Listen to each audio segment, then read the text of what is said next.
So, what's up sa atin lahat mga sir at magandang araw po sa atin lahat. So, ang pag-uusapan po natin ngayon ay yung mga nagbabalak po na mag-to-pay. So, ano yung mga dapat nyong malaman bago kayo mag-to-pay. So, kailangan nyo pong malaman unang-una sa lahat ay paano po yung ginagawa ng mga naka-to-pay user. So, kailangan nyo po mag-research, no? Search nyo po kung ano yung hair system. Then, saka po kayo mag-decide. And pangalawa, ay kailangan po ay yung inyong installer ay siguraduhin nyo pong sapat na may kaalaman.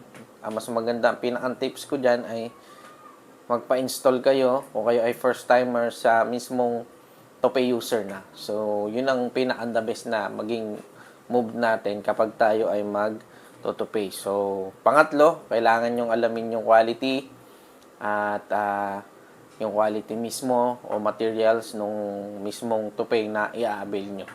So, sa atin meron tayong tatlong klase, no? Monotype, basic quality at premium quality. So, yung ating mga deluxe ay mga pinalitan na natin. So, nag-upgrade kasi tayo mga sir. Nag-upgrade tayo. Kaya kung kayo ay mga nakapanood ng aking mga first video, so meron tayong deluxe and premium. Then, pero yung premium natin, in-upgrade na natin yung ating deluxe. And in-upgrade na rin po natin. So, habang tumatagal, kailangan natin mag-upgrade. Kasi gano'n naman talaga ang panahon, no? Kahit anong bagay. So, habang tumatagal, nag-upgrade. So, anyway, kapag kayo ay magtotopay na, kailangan nyo pong malaman yung mga maintenance, no? Mga anong ginagawa niyan. So, yun po yung dahilan ng video na to para sa mga gustong sumabak magtopay. So, sa una, ang una nating mararamdaman, mahihirapan tayo, no? Dahil may maintenance. So, kailangan may budget din tayo dahil bibili tayo lagi ng tape, remover. So, yung mga kailangan natin para sa tupay natin. And then, kailangan din natin mga sir, buo yung loob natin. Na kumbaga, buo yung loob, no? Kahit sira yung tuktok natin mga sir, basta buo ang loob natin pag magtutupay tayo. Pero, kidding aside lang yan. Pero, yung atin palang tupay ay meron tayong tatlong klase. Yung nabanggit ko kanina, monotype, basic quality. Yung basic quality natin sir, meron silang dalawang klase. Meron siyang lace type at saka poly skin type. O yung PU type kung tawagin natin, no? At meron din tayo dun, ganun din sa ating premium quality. So, hanggang ngayon, nakapromo pa naman tayo hanggang November 10. Then, after ng November 10, tingnan natin kung pwede pa tayo makapag-promo. And, sa mga gustong magbalak, no, ng tupay, yun nga, kailangan ang inyong tupay installer ay isang tupay user. So, bakit? So, napakalaking impact nun kapag ang installer mo to pay user kasi pag may tanong ka, no, masasagot nila ng tama kasi alam nyo kung bakit. Kasi sila yung may experience na. May experience na sila sa pagme-maintenance, no, paano inaalagaan ng tupay, no, ano yung mga diskarte, etc. regarding sa tupay. So, kaya kailangan dapat maging mabusisi po kayo pagdating sa presyo. May mga kasi nagsasabi, may mura, may mahal. So, depende siguro sa quality ng material. So, kaya kailangan, pag magtotopay kayo, kailangan maging masusi po yung, o mabusisi yung pagre-research nyo na regarding sa mga materials ng topay. So, iba't ibang klase kasi ang topay. Merong made in China, merong made in Bangladesh, meron made in UK. So, iba't iba, no? So, tanungin nyo din yung installer na pag-aabilan nyo ng tupay. And isa pa, yung density, napaka-importante din. Malaman nyo yung mismong density nyo. Kaya, kailangan talaga may consultation. So, kailangan, doon pa lang mismo sa may pagkakabitan mo o sa installer mo, pagpunta mo doon, no, ay dapat may recommend silang density. So, kami dito sa shop, kapag ka alam ko na yung buhok, minsan hindi ko na rin tinatanong o sinasabi na ganito ang density. Basta alam ko na, nakikita ko na yung density niya, kasi madali lang po yan makita. So, makikita mo yan dito sa side. Kapag medyo manipis na yung tubo, makikita mo medyo blurred na, no? Kahit mahaba pa yung buhok, blurred na siya, hindi na siya makapal. So, low density na yan.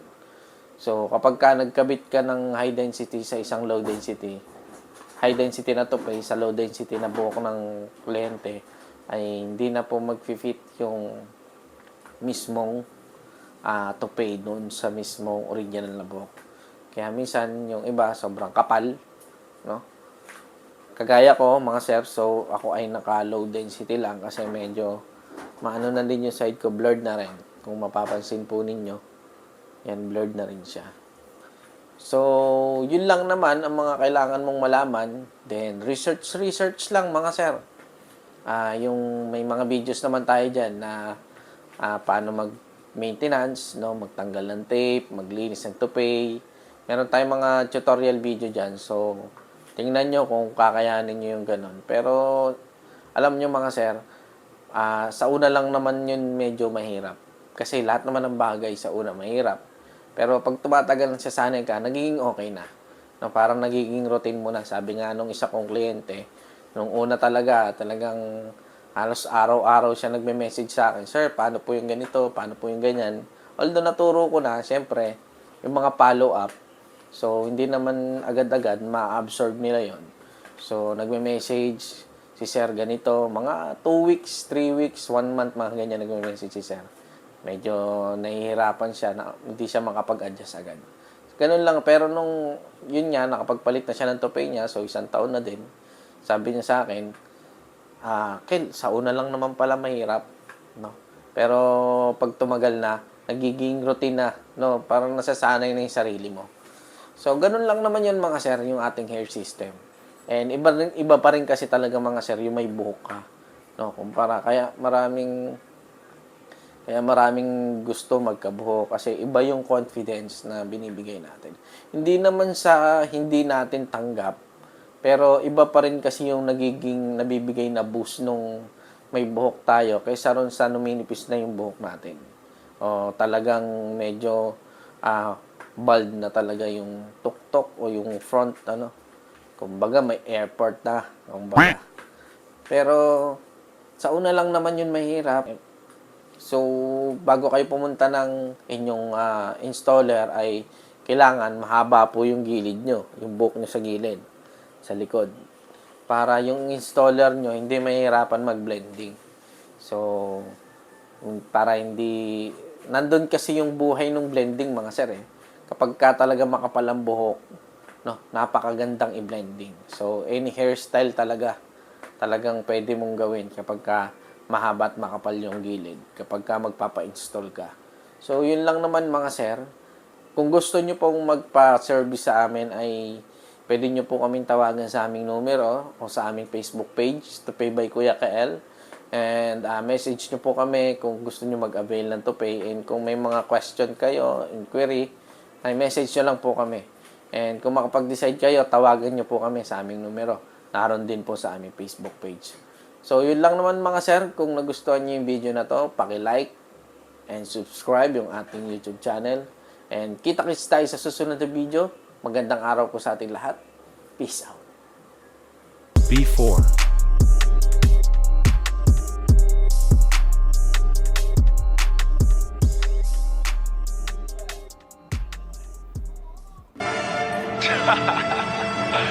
After. You know it.